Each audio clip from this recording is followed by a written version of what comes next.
Thanks for tuning in. Now, despite the relative calm Kerio Valley appears to enjoy now, peace here remains delicate and constantly under threat. In the last 7 months, more than 10 people have been killed by bandits who have shifted tactics. Now, the most shocking is the murder of Catholic priest Father Alloise Cheruiyot Bett on May 22nd as he spread the gospel in Tot, that's in Elgeyo Marakwet County. His brutal death shattered any illusion of calm and renewed calls for decisive action against a banditry menace field that has left decades of bloodshed and destruction in its wake. In part 2 of our series, Valley of Contrasts, crime reporter Gatete Njoroge speaks to families still too afraid to return to their homesteads, visits schools deserted by fear and insecurity, and explores government plans to find lasting peace.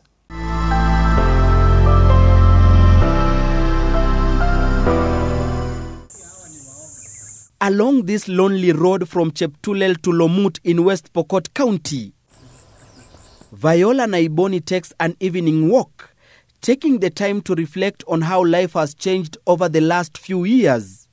Her calm and collected nature belies the pain inflicted by bandits. A teacher by profession, she has seen it all. When bandits struck, life as she knew it changed forever. She lost everything dear to her. By the time the gunfire fell silent, her brother lay dead and the school where she taught stood abandoned. Pupils and teachers fleeing for their lives. She too was forced to run seeking refuge in Kositot. Tukiwa shule labda saa 4 na hiyo milio ya risasi ikianza, tunakimbia, kila mtu anajitorokea maisha yake. Na hata mtoto mwenyewe kila mtu anabahatisha maisha yake kwenda milimani. Na hiyo kesho yake hakuna kufika shule mapema. Tutakaa mpaka kitu saa 3 ndio tuteremukie hiyo milima. Cheptulel Primary School where Viola taught was among the schools hardest hit by banditry in 2022. It hasn't reopened since then. A loud silence ushers us to an environment that would normally be bustling with activities. When learners and teachers deserted the classrooms, they became home to a colony of ants. From the parched earth below, a colony of ants has risen like silent masons, creating winding earthen tunnels along the desk's timber legs.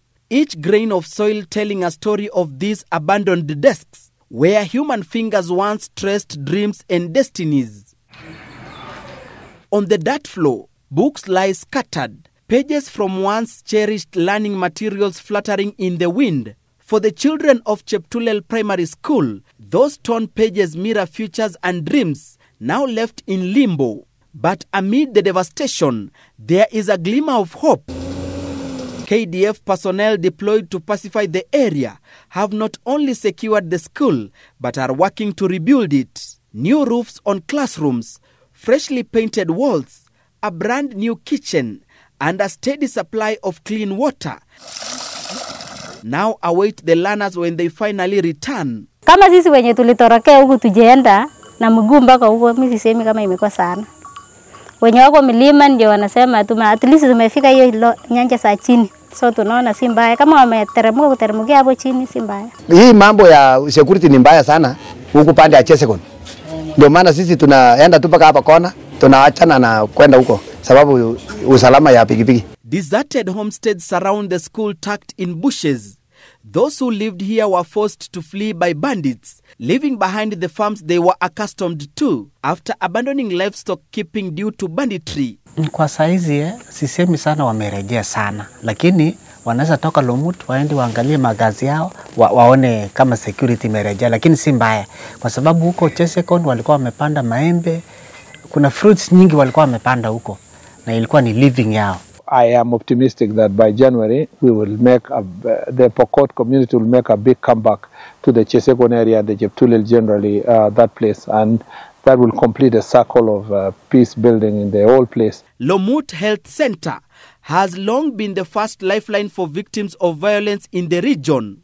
For years, those wounded by gunfire have sought solace and urgent medical care within its walls. So when bandits struck Arpolo Trading Center on February 1st, it was here that the victim was first rushed for treatment. Alikuwa ni NPR, wale wa security wa border, na alikuwa amepigwa risasi kwa tumbo. Tukaweza kumrefer kwenda Kapenguria ambapo njiani aliweza kuaga. The facility's management says the calm provided by security officers has reduced the number of those seeking their services. They are, however, concerned about the fate of another nearby health facility. Tuko na hospitali nyingine kule ambapo ilifungwa. Iliweza kufungwa kwa sababu ya daktari kuhofia maisha yake. Kwa sababu kama NPR anaweza uawa na daktari je.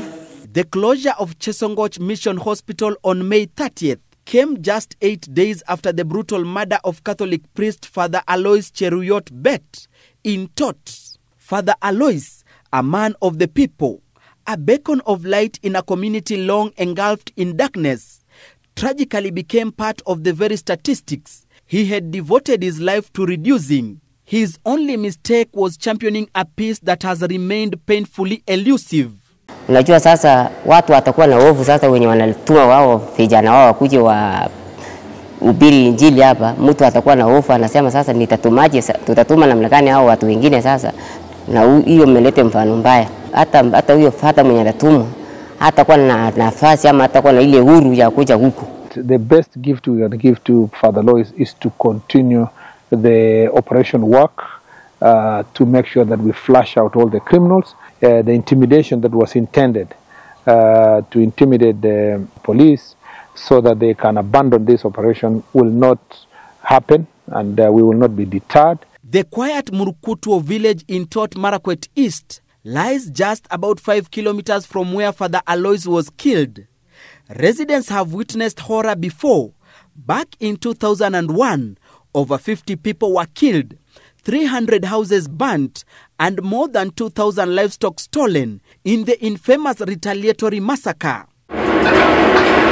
Most of those who were affected relocated from the area, but there are those who opted to return. It has not been smooth sailing even for the returnees, a problem they believe is partly fueled by cultural beliefs. Babangu aliuliwa na hiyo story ya bandits 2022. Akateremsha mbuzi kwenda malishoni, kwenda kuchunga vile alikuwa anataka kurudisha. Kumbe bandits, hatuwezi sema ni nani, bandits tu walikuwa hapo hivyo, wakampiga, wakamwangusha hapo hivyo na wakachukua mbuzi. Wachana hii mambo ya kusema ulipe mahali kiasi fulani. Kwa sababu naweza kusema nahitaji ng'ombe 30, mbuzi sangini 40 na kondoo, hiyo ndio ni kitu unachangia kwa hawa. There is a glimmer of hope in Tot. Following enhanced security operations, the Chesongoch Mission Hospital reopened its doors last week after successful talks between the community, the church and security officials. With the Operation Maliza Uhalifu having recovered 1,000 illegal firearms, Interior Cabinet Secretary Kipchumba Murkomen says the task is to recover about 5,000 others believed to be in the hands of criminals. The ultimate solution to banditry is to deal with proliferation of small arms and total surrender of these guns. I think that how we will achieve total surrender is as we combine operations and development. Yeah, it will become very expensive to continue keeping a gun. Murkomen says the operation has entered phase 2. A new camp has been set up in Laikipia North at the border with Samburu County, and where a multi-agency security operation will deal with banditry in Laikipia, Samburu, Isiolo and Meru counties. In Kerio Valley, the operation continues with the focus to ensure those displaced return to their homesteads and all schools are reopened. At the moment, pupils from Chesegon Primary School, Cheptulel Primary School and Kasa ECD are yet to resume learning. Gatete Njoroge, Citizen TV, Kerio Valley.